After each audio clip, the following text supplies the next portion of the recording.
Happy Hump Day, everybody.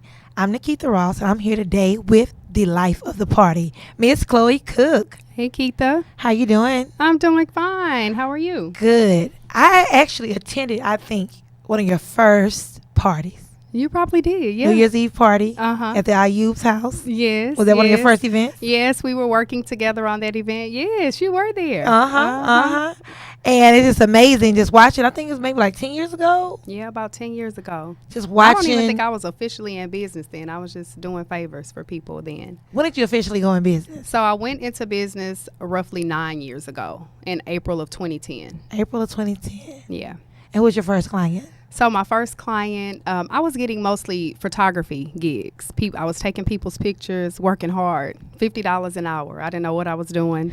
I didn't know what to charge people. And then I got my first gig to do a baby shower. So the budget was real small, but I made it work. So how do you transition from photography to actual event planning? You know what? When I started my business, I wasn't really sure what I was going to do. I wasn't sure. I knew I was good at both, but I wasn't sure what was going to take off first. So what I did was I just, got in the game. Like, put me in the game, coach. What am I going to do? Picked up that Canon camera I had and started sweating. I used to be sweating, walking around, taking pictures of people. And when I got my first event, the event side started taking off because I was like one of the first, people that before event planning was really trending. And, right. It was kind of hard to find an event planner.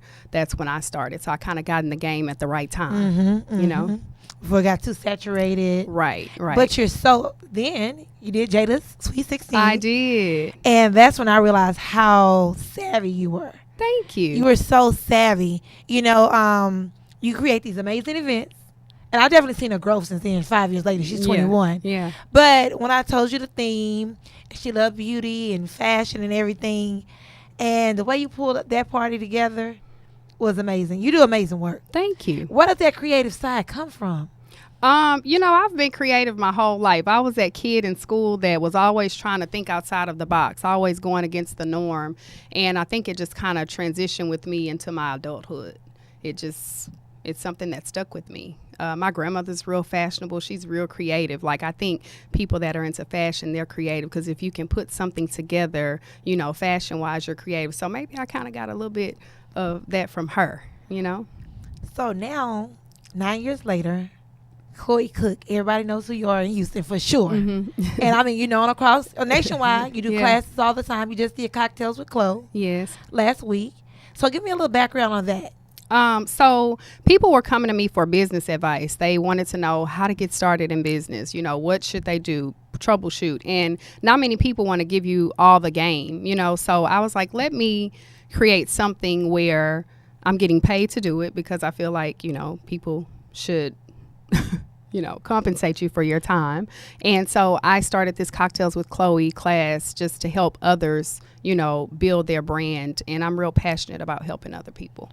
And you mentioned, you think people should pay for it. And I do too. Mm-hmm. I do too. Because think about it. If you have 9 years of experience, bumps and bruises, things that you've done, lessons you've learned, money you've wasted, now they have opportunity to sit down with you, somebody who is knowledgeable on the subject, and they can avoid those mistakes. Right. And not only that, I'm a firm believer in this.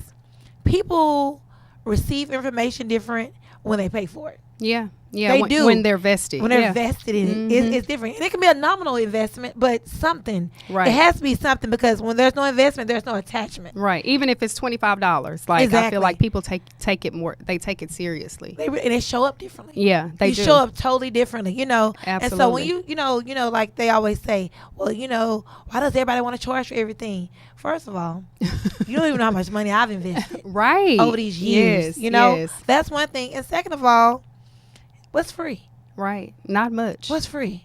A walk in the park. I mean, even if you go to a certification class for a day, right? Or you work on somebody, mentoring with somebody, your time and working for free, right? You know what I mean? Nothing is free. Nothing is free. It's a give and take. You're absolutely right. I'm not mad at that. Yeah. But people always say, why do people want to charge? That's why. Yeah, but I've given away so much for free, and I give away still so much for free. So I said, you know what? It's time to level up. And that's what I did. And what else does this level up consist of in 2019? Leveling up is, basically taking your brand to the next level. And my level up is I've been sitting on so many ideas, just sitting and not acting on it because I do so much. So my level up is going to be just taking a risk, taking a chance and stepping out. And, if it fails, at least I tried. That's my motto. And that's exactly what I'm doing with this Fearless Female Retreat. I'm taking a chance. I'm taking a risk, but I think it's worth it. Yeah. I think it's worth it. You have to dream big. They always say if your dreams don't scare you, you're not dreaming big Absolutely. enough. And guess what? This retreat is scaring me. Don't be scared. It is because the amount of money that I've invested in it, I'm like, people have to show up. Yeah. They have to show up. But I know that I have a powerhouse team. Yes. You're on the actual team. Yes. Thank you for selecting me. Thank you for coming. No problem. Because I know that you have such great information to share and people really look up to you. Yeah. So I wanted to have a powerhouse team with great information and great insight. Right. So when people leave, they're about to erupt. Yeah.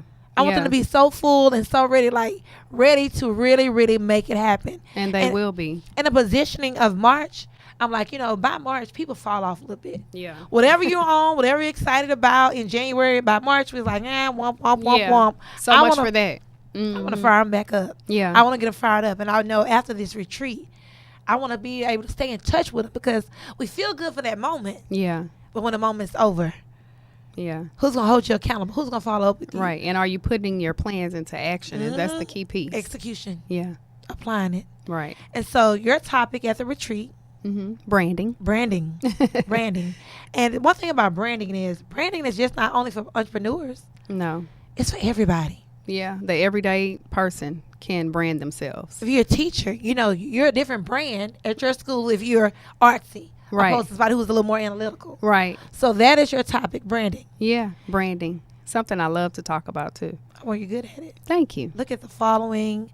Look at the interaction and engagement. Yeah. And I mean, your people are really, really, your audience is really, really into you. So I think you're an expert in it. Thank you. I appreciate that. And it just happened so naturally. It did. I was just myself. I keep it real with my followers. I let them know I don't sugarcoat anything. And that's what I stand by. I am who I am. I'm Chloe Cook Events, but I'm also Chloe Cook. And I stay true to who I am. And I think that's very important on social media because so many people try to, be something that they're not. And I'm always myself, a girl from Sunnyside who went for it.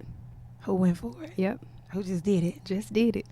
So you have a lot of changes that have taken place. Yes. A lot of transitions. So tell me how this mommy of two little ones right. and a big one off to college, like a major. So one leaves you and you have two new bundles of joy. Yeah. So how do you balance all of that, Chloe? Because a lot of people, we want to be ambitious, want to be driven, want to drive, we want to climb this ladder, right? Mm-hmm. But how you juggle it all?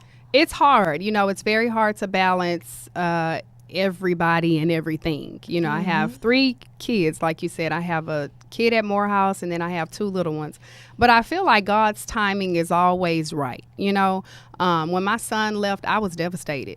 So I can only imagine how I would have felt if I didn't have my little one there, my 2-year-old at the time. Because I was, kind of focused on her. So it, I guess I drifted off and wasn't so worried about him at Morehouse. But I was crying the whole time. The whole time I was there. That was sad for me. Yeah. So now that he's gone, I get to just focus on the 2. So it's not easy, but it's a little better than having 3 to be responsible for. All at once. Yeah. So how's he doing at Morehouse? He's doing well. Trying to find himself, I guess. I don't know, child. He's doing well though. Oh, good. As long as the grades are up, he can stay. That's what matters most. So you say you were really sad when he left, why? I was just sad because you work so hard with the child, and once you kind of have to just let him go, so to speak. And it was me and him for a long time. I was a single mom for a long time, struggling, trying to figure out what we were going to do. Nico went to college with me, my undergrad and my graduates program. He was there with me doing his homework. Everybody was like, he's already been to college. I was like, yeah, twice with his mama. Yeah, he about to get a doctorate right Yeah, now. Morehouse, get ready. He's getting a doctorate. So he should be doing well in school because he didn't already sit through classes. He know what that feels like. So, yeah. But you should be so proud, though. I am proud. I look back and I think, we've come so far. We've come a long way, so I'm excited about to see his journey. Now I got to start all over and figure out what Their journeys, these journeys. Got 16 more years to figure this out. So yeah, but it's exciting. And girls are fun. Yeah, in a different they way. Are. They are. And with you being an event planner and all that, I know boys don't want to do all that. They not the big old prom dress reveal and all that. Boys not into that. Yeah, girls are. Oh, you gonna have a ball. Yeah, I'm excited. You gonna have a ball with that. I'm so excited. you have a new transition. So you were first. You started off as a teacher. I was a teacher. And then you kind of moonlighted and did event planning and photography. Yeah. Then you stopped that and full time event planning. Yeah. How long were you full time? I took off from the classroom, I want to say about 6 years. Okay. Yeah, I was gone for 6 years. And then during that time away, I really put systems in place. Like, this is how I want my business to run. This is how I want my team to be trained.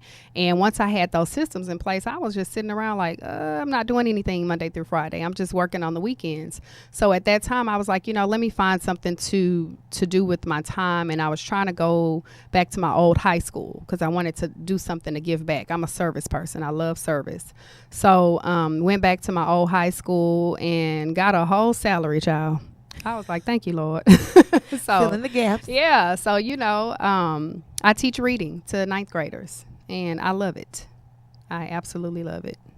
So giving back. What other ways do you give back? I know one of my first encounters with you before Jada was through Icon. Yeah. We did a back to school makeover. Yeah. And you were like, what do y'all need?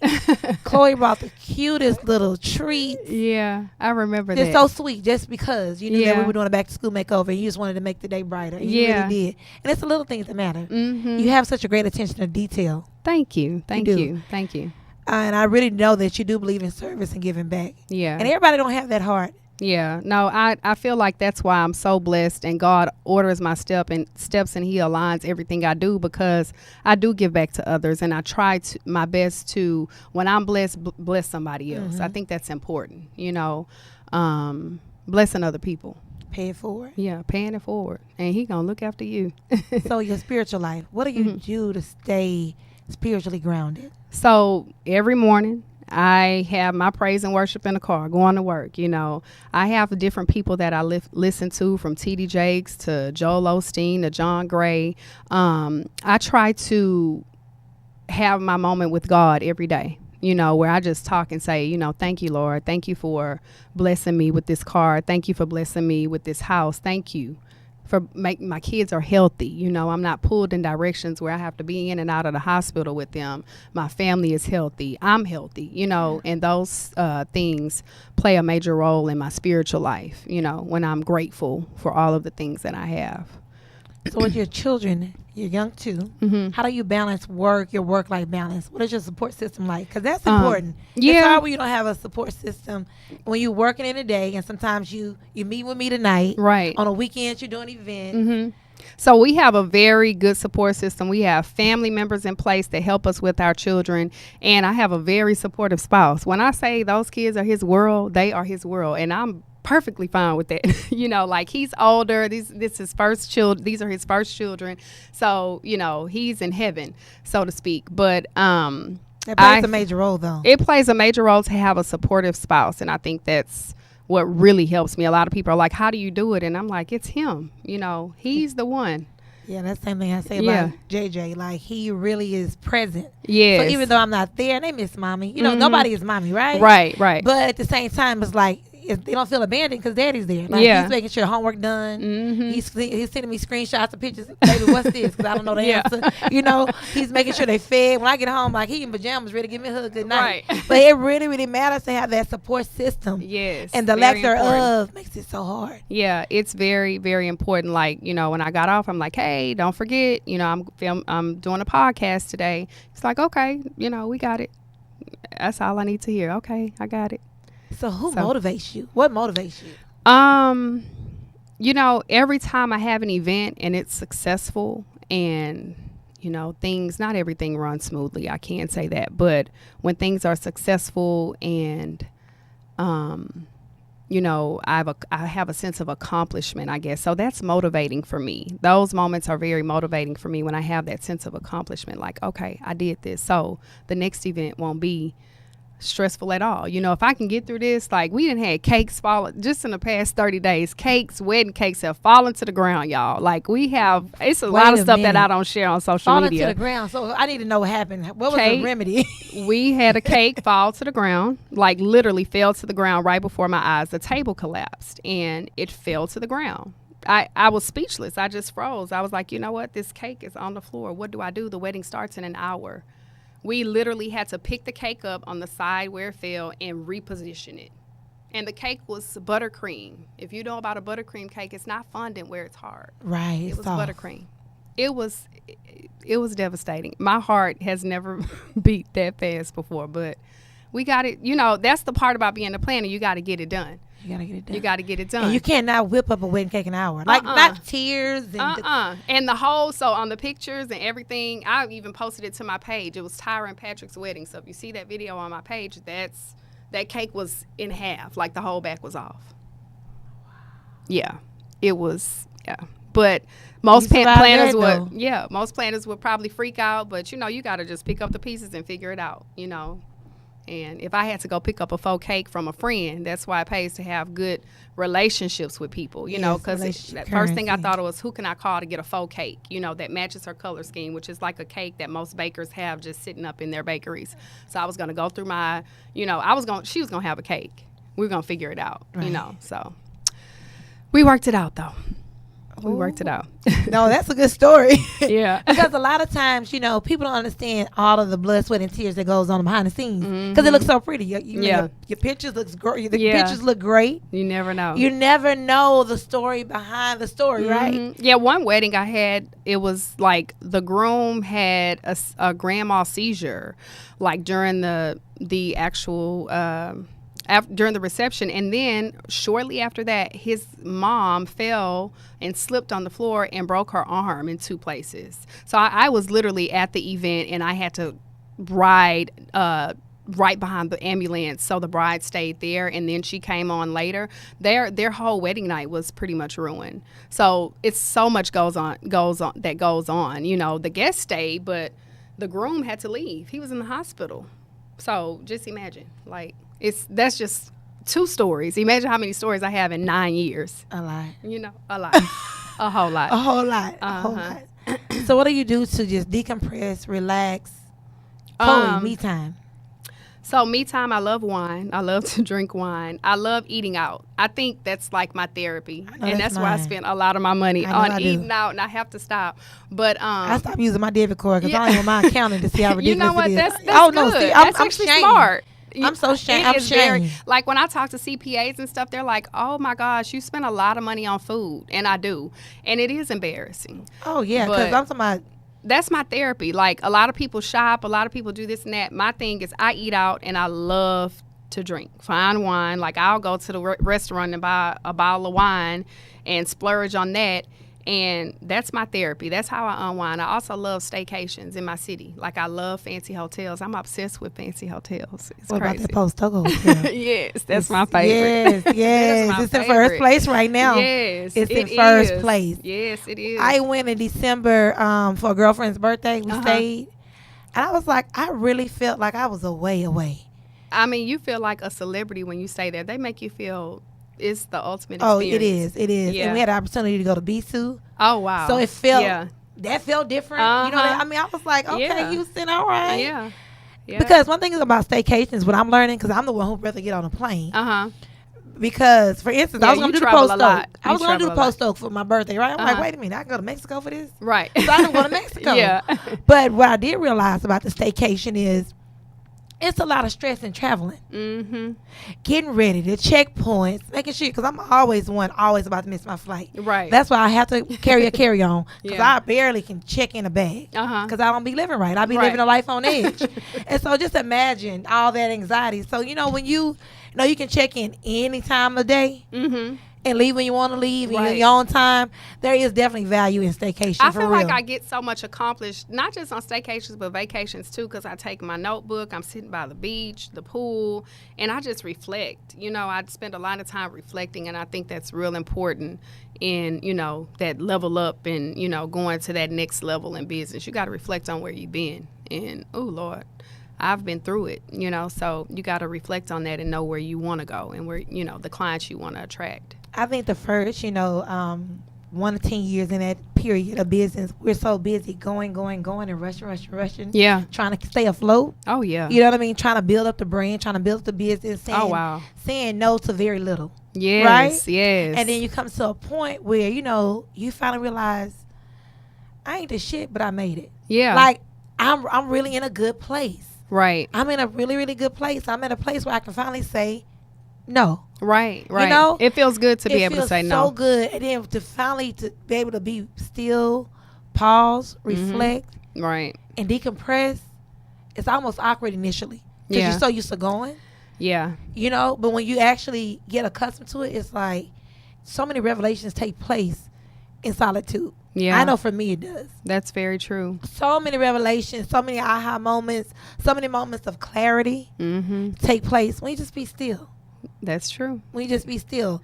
And I'm thinking to myself, you done missed out a whole lot with all that ripping and running and rushing. So for me in 2019, I'm really trying my best to be still. Yeah. To really be still. It is second effort because I'm so used to going. But I haven't traveled since November 11, November 14. Wow, that's a long time for you. That's a very long time for me. But when I tell you, so many things have been revealed, so many things have been made clear for me during that period. I'm like, oh, okay, I'm good. Right. Like, I needed to pause. Yeah. I needed to pause and also shift some of my priorities. That's true. Things that we think are important, we realize they're not that important. Not. Yeah. A friend of mine told me the other day, and it stuck with me. She was like, when your dreams are aligned, your priorities change. And that's so true. When God starts to like order your steps and, align these dreams and these things that you've been praying for, he's like, it's here. And then you start thinking, you know what, that's not really important. I don't need to focus on that. Chloe, I'm talking about, like, I've realized I've been a very financially driven person. Numbers matter to me. Yeah. Numbers, revenue, profit. Right. And I realized you don't even need that much to live. Right. You don't even need that much to live. Like, less can really be more. Yeah. Like, do you really need all those handbags and shoes? And no. You don't. But it takes a level of maturity to get to that point. Yeah. Because I wasn't always there. Right. But now it's like, okay, like, I don't have to do 25 people a day if I don't want to. I can do 5. Right. And we're going to be just fine. I can actually get home at 7. Right. Instead of 11. And you can spend time with your family, which is important. Yeah. So just shifting the focus, shifting the priorities. But it just takes maturity and growth. It does. It really does. I remember when I was working a wedding and my dad was passing away in the hospital. Like, oh, he's on his last leg. He had cancer. And I was like, okay, well, I have a bride. And this is when I was building my business. And I'm trying to, get to that level where I can leave an event and feel comfortable. And my dad passed. And I was like, what do I do?